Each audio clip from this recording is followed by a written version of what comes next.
So once again, we are looking at during the season of Lent, kind of the road to the cross.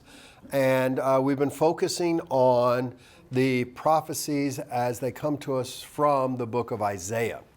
And we looked at two separate but important streams of prophecies. The early, from first Isaiah, we had the messianic prophecies, the prophecies of the new king, the new a royal member of the house of David who would lead Israel back to greatness.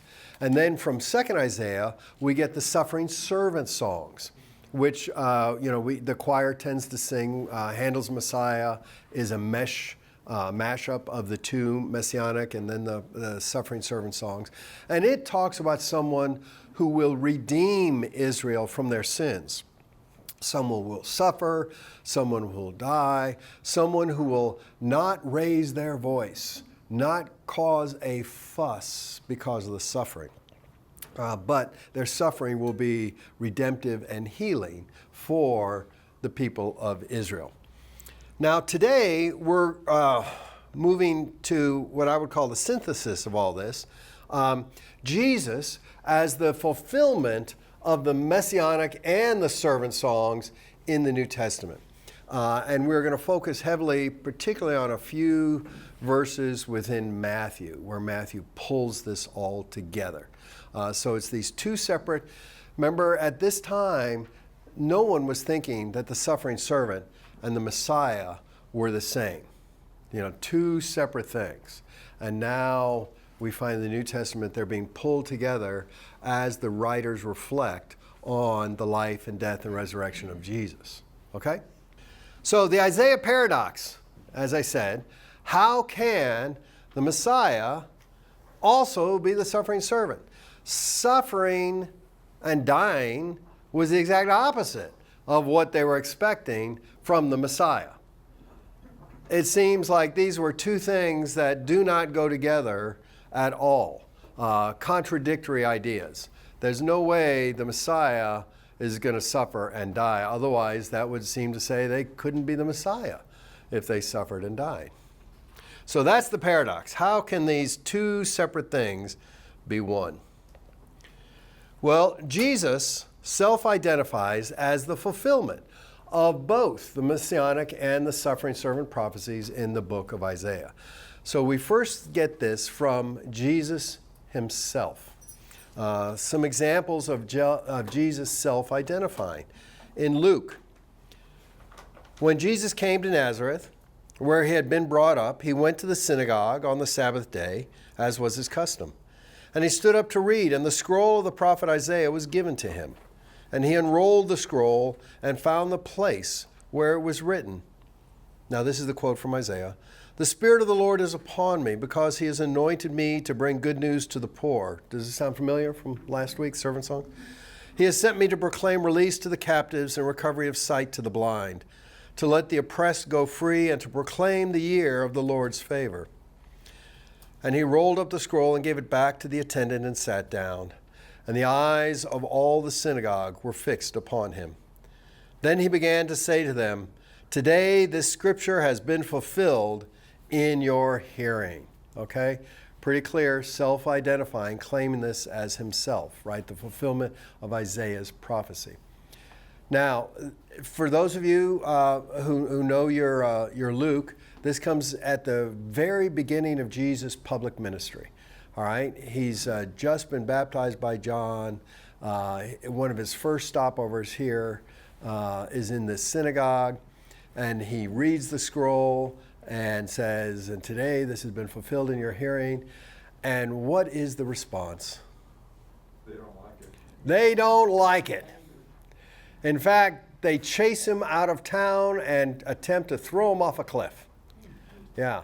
It's not like people sit and wonder and go, "Oh, this is amazing. This is so great."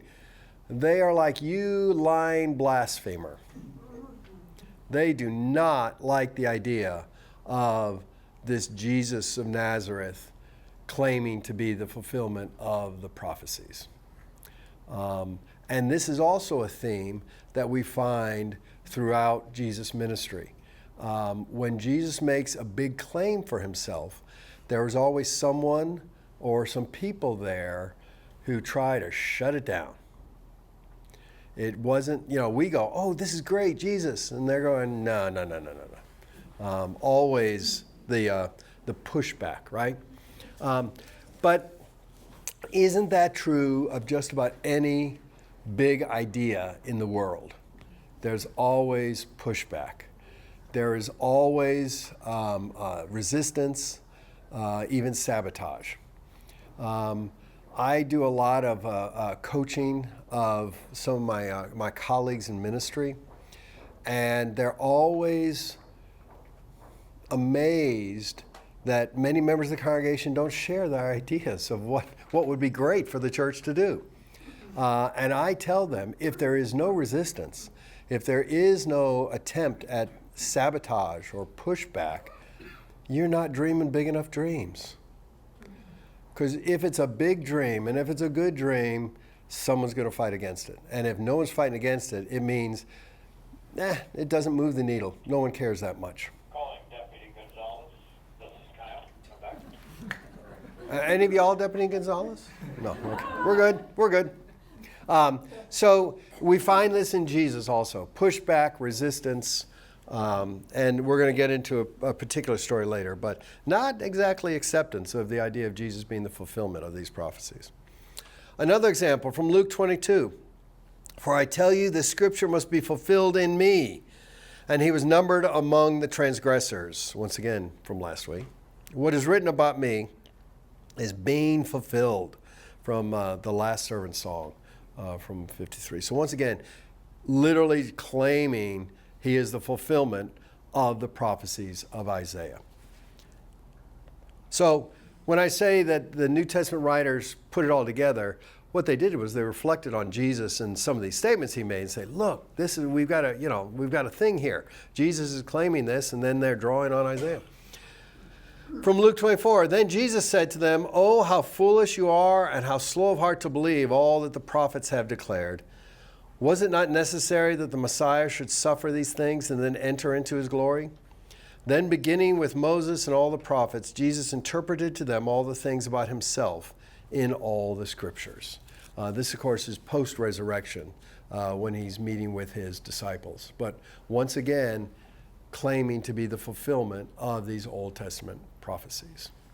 And so this is where we get the idea of Jesus as the Messiah and the suffering servant. There are lots of other examples, small little references throughout Paul's epistles and some of the letters of Peter.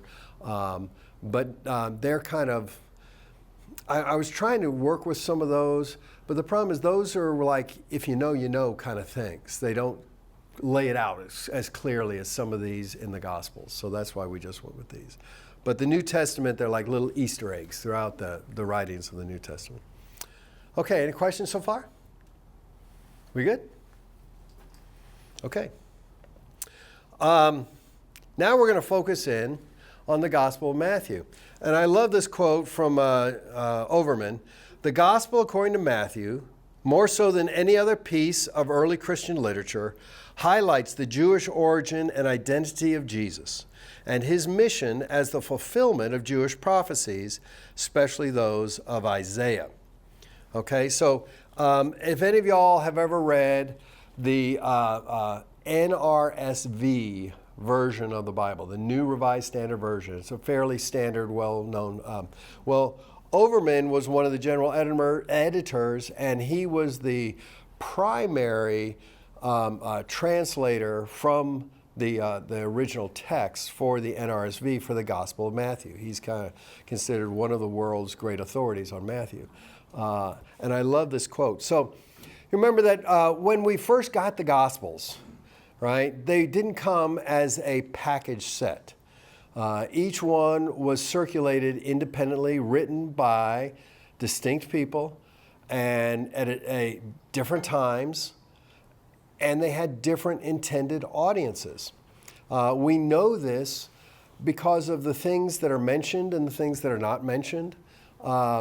Luke, for instance, we know was written to a more Gentile audience. Luke doesn't talk so much about the Jewish law and the structure of Sadducees, doesn't talk about Jewish holidays as much. And when he does, he explains them. Well, Matthew never explains. Matthew has a lot more references where Jesus says things about, you have heard it said, or the law says this, but I say that, right?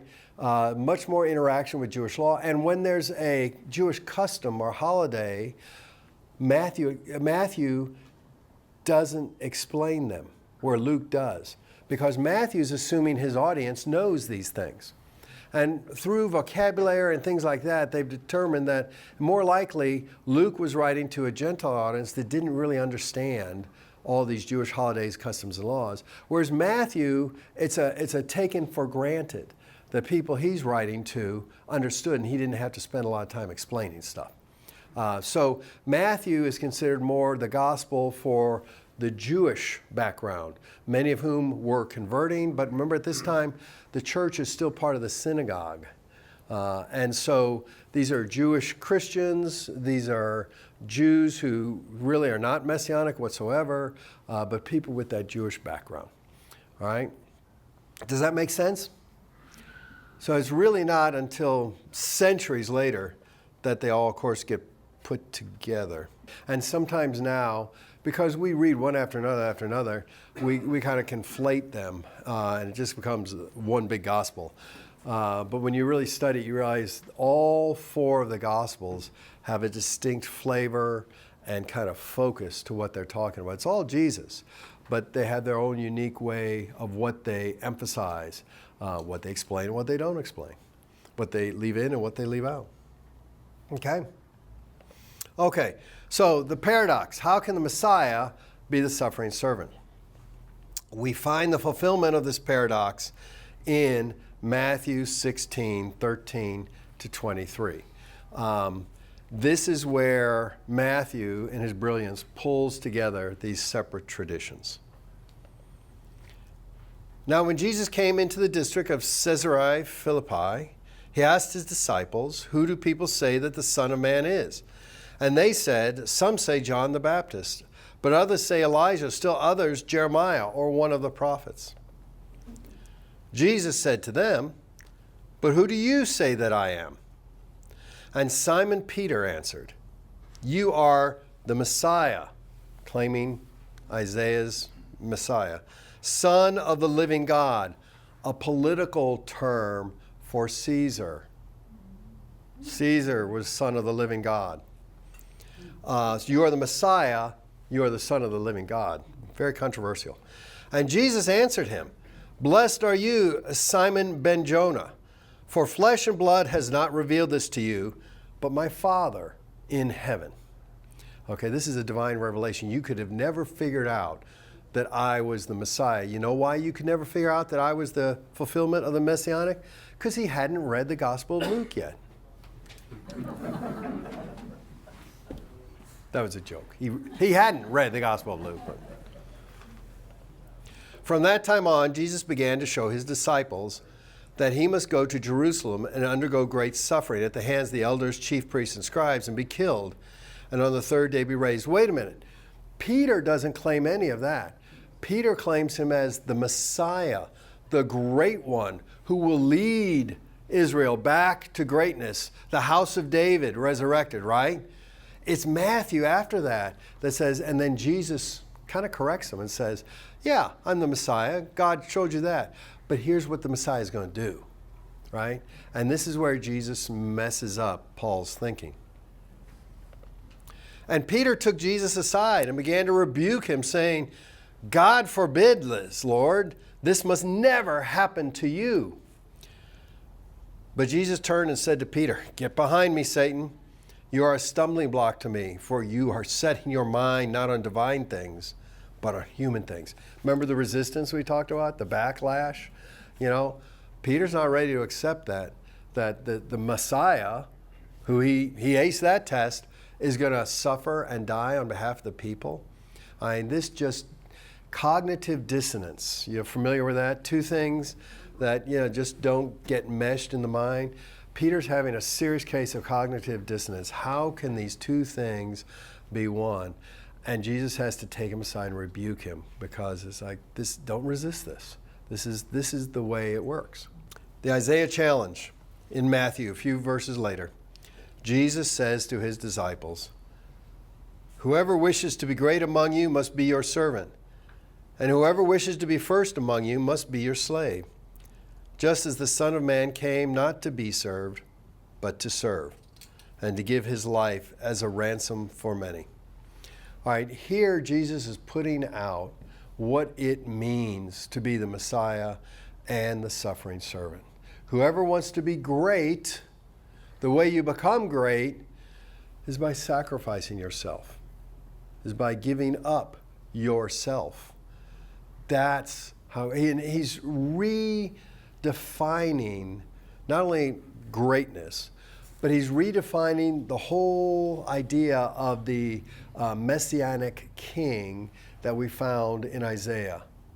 All right, he's saying, look at these people out here, particularly he's pointing to the Romans, but he would also be considering the Jewish leaders, King Herod, the Sanhedrin, the Jewish leaders, because they also lived very opulent. They were powerful people. You never crossed them. And he's saying, look at these other leaders. This is not true greatness, and this is not how the Messiah becomes great in the world. But instead, whoever wants to be great must be the servant. Some of you have probably taken business leadership courses somewhere in college or in your professional development courses, right? And for a while, we don't hear as much these days about it, but there was a big thing about servant leadership. How to be a servant leader in your organization or your school or your business or whatever it was. And all that servant leadership that just comes straight from Jesus. The whole notion of the leader being the servant. And the best way to be a leader and to express power is through your own service and sacrifice, not your own accolades and the power you acquire.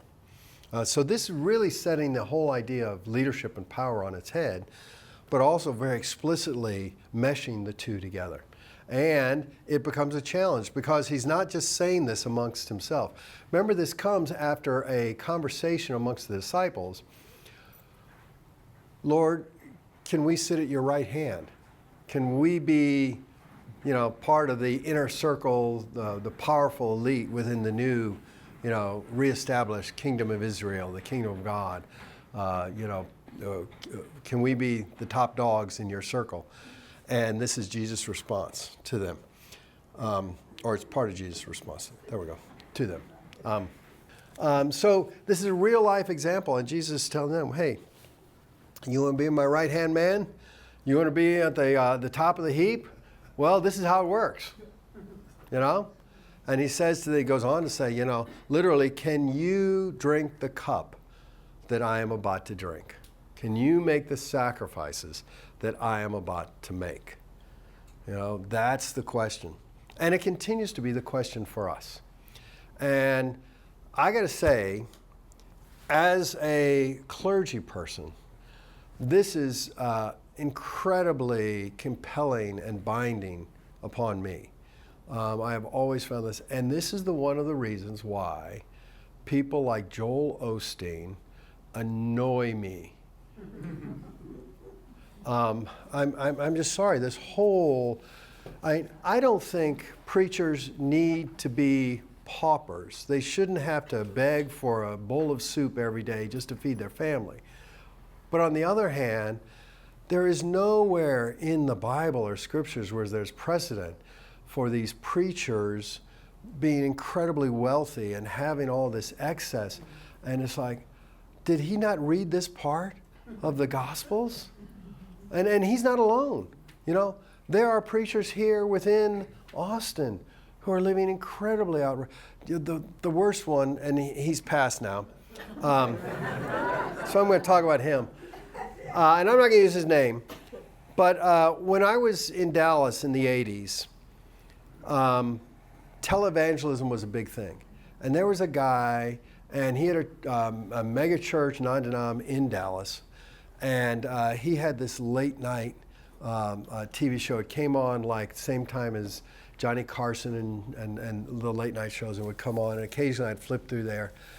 And I remember he always had, prayer concerns, and he would always be praying for people. And they were always elaborate, and sometimes he'd be throwing his arms around and all these elaborate prayer things.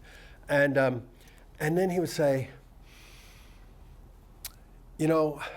my prayers are not just ordinary prayers. I have a direct line to God. And I'm going, yeah, not wrong. We all have a direct line to God, right? Not wrong. And he said, I want to make sure I get this right. He said, if you send me your prayer concerns with a $100 gift, I will read them on the air. If you send me a $1,000 gift, I guarantee you God will hear your prayer. And this was like, I don't believe he just said that. So I watched the next night, and he said it again. And the guy is getting thousands of dollars. And I said, you don't have to send me a dime, and I guarantee you God will hear your prayer. But this guy's getting so well. Then it comes out, he actually lives in San Diego. And he had a private jet. And he would come to Dallas like Wednesday through Sunday, and then he'd fly home on his private jet to San Diego.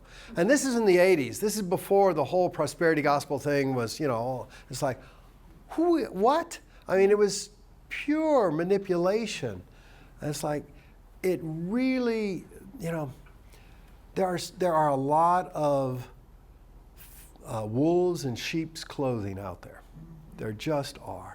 So I looked it up. So Joel Osteen does not accept any salary from Lakewood Church, of which he is the pastor. His income, his net worth is a lot, like at least $50 million, is from his book sales, speaking engagement fees, and his brand. Right. Okay, so point is he's incredibly wealthy. And the point is we're not called to be incredibly wealthy. We're called to sacrifice. He could have a very nice lifestyle and give away 90% of his wealth to good purposes and good causes. I'm sorry, the fact that the money came from books, not his salary, I didn't say where the money came from.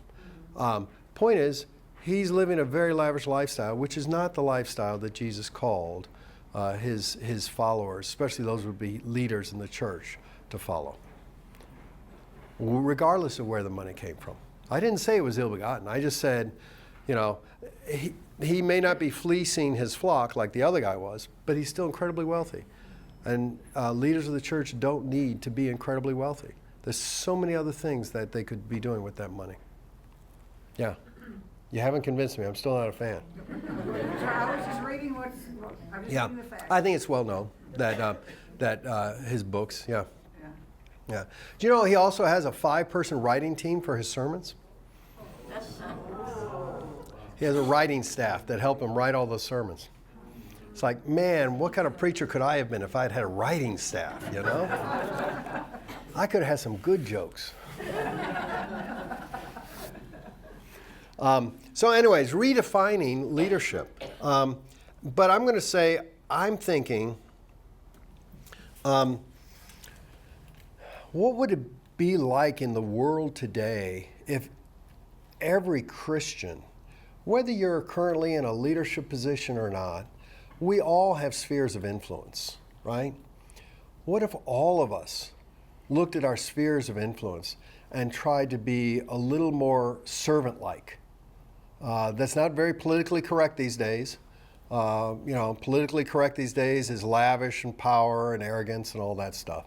But what if as Christians we bore witness to the gospel by whatever our sphere, whether it's our Girl Scout troop or a Sunday school class or, the Lions Club, or maybe it's your business or profession or whatever, if we all just kind of reassume the mantle of servant leadership, that how we serve great is by our own sacrifices and our own service on behalf of others, not what makes us better. And I think that would change the world. I really do. I think right now there is such a distinction between the current sense of power and money and affluence and what it means to be great. There's such a distinction between that and what Jesus talks about, that I think that we as the church are living in a time of immense opportunity to witness to our suffering servant, Lord Jesus, just by being humble, being servants, not being arrogant, not hoarding all of our resources. You know, we have a real opportunity, and it's such a contrast to what we're seeing so much around us, that I think we live in a great age of opportunity for the gospel of Jesus Christ. So the challenge, the followers of Christ, you and me, called to be servant leaders, sacrificing themselves for the healing of the world, just as Jesus fulfilled the role of suffering Messiah to bring redemption and salvation to all. I think that's the challenge that Isaiah gives to us, and that Jesus takes up his cross, and what does he say? If you want to be my followers, take up your cross and follow me.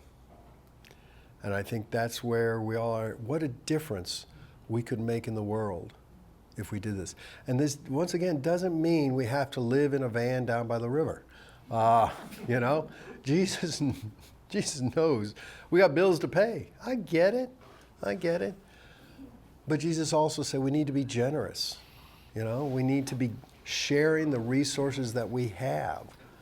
We need to be out there working for the betterment of other people, not just our own self-entitlement.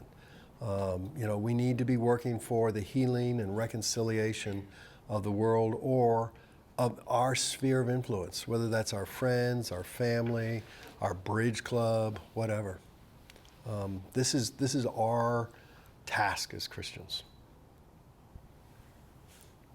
So without Chris's play-by-play, we went pretty quick through all this. So that's the whole lesson right there, folks. So questions, comments, observations? And this is how there is a saying about a great leader shows by example. I wouldn't ask you to do anything that I wouldn't do myself. There you go. Yeah. I think that's what Christ is asking. Yeah. And I used to say that a lot, and now I say, but if you guys could move the tables and chairs, that'd be great.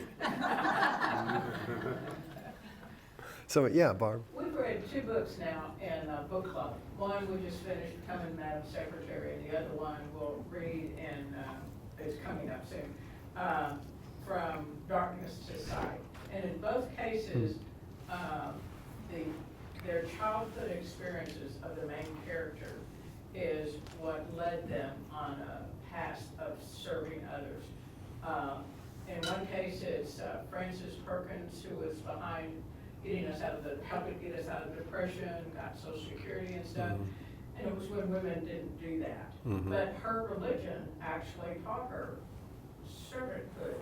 Mm-hmm. And so from the get-go, she cared. I mean, it is how you're raised and what you see. The second man, he was from China during the Cultural Revolution. Very smart, but tampered down. And then when his whole goal was to come to the United States, because this was the land of opportunity. And he became, and still is, a great eye surgeon. And what he did is he found out when he first started working in a clinic, it was all about, you gotta pay. You can't pay, we can't help. And he thought that was horrible. He thought there ought to be a certain amount of your skill that you lend to people who can't afford to pay. So he started his own practice. And by doing that, he had contacts. All of a sudden, he got other people to join. And they had a home network. And, you know, the people that do pay cover those that can't pay. But it did kind of, one person can make a huge difference. And for Frances Perkins, she had Eleanor Roosevelt on one side of Teddy Franklin, And she was on the other side to say, I know it's not what your more wealthy people think we ought to do, but it would work. Mhm. It did. Yeah. And different things. Yeah. But that is kind of like, what can I do? Yeah. You know, if you could get. We all have a sphere of influence. We all do. Yeah. And sometimes we deny it, but we all have whether I look at my mother-in-law, Stacy's mom, Pat, who lives in Belmont, and she is one of the more with it people. And at her table, I just watch her and it's like, she's the leader of her dinner table. You can just see it. But she's also there taking care of everybody. Someone needs the server's not around, she'll go get the server. You know, someone's order isn't right, the person may not speak up, but she speaks up, she advocates on their behalf. He didn't want the roast beef, you know? But I'm thinking, so there she is, even within her senior living, she has a sphere of influence, yeah. And she's doing her best to help those. She could just keep her mouth shut and take care of her own stuff, but she doesn't. She's there taking care of. And, I give her tons of credit for the way Stacy turned out. I think that whole sense of service and being there for others, a lot of that comes from her mom. Yeah. Don't underestimate the influence you have on those around you, especially, children and youth. That's one of the reasons I love where I still work with the scouting, with the God and Country Awards within scouting, because, it's a small window, but it's an opportunity to have an influence on the lives of young people. So, whenever you get opportunities, great or small, don't underestimate how you can be an influence in someone else's life for the better. This is also one of the reasons I tell people, to me, the greatest argument for why people should go to church on a Sunday, or whatever day, but why should you go to church, right? Because the world has a certain narrative, a story it tells about what life is supposed to be like. And that is climb the rungs of the ladder. You got to get to the top. You got to get wealthy. You got to get powerful.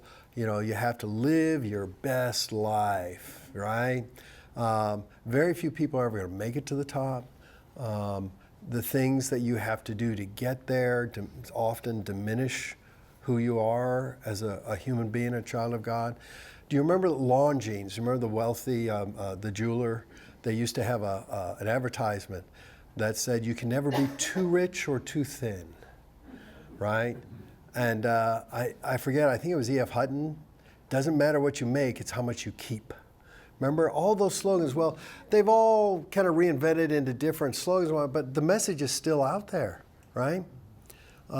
You come to church for an hour, 2 hours a week, to hear a different narrative, to hear a true narrative of what it means to be a child of God living in this world. And that is that no matter who you are, where you live, what your income is, what's happened to you, what you've done or haven't done, you're a beloved child of God, and God will not forsake you. And it's okay if you don't rise to be the top of your class. It's okay if you're not one of the top 1%ers of earners. It's okay, that's not what it's really about. And people come to church to hear the alternative narrative of what this life is supposed to be about. And it seems like for 1 or 2 hours a week, that's a healthy antidote to what's going on the rest of the week. Here's who you really are. Here's what your life is really supposed to be about. Here's what really matters. And that's why people should come to church. Unless you go to one of those churches that doesn't preach that. And there are those that don't preach that. It's kind of crazy. Anybody else? Thank you. Well, you are welcome. Okay, next week we're going to do our final class.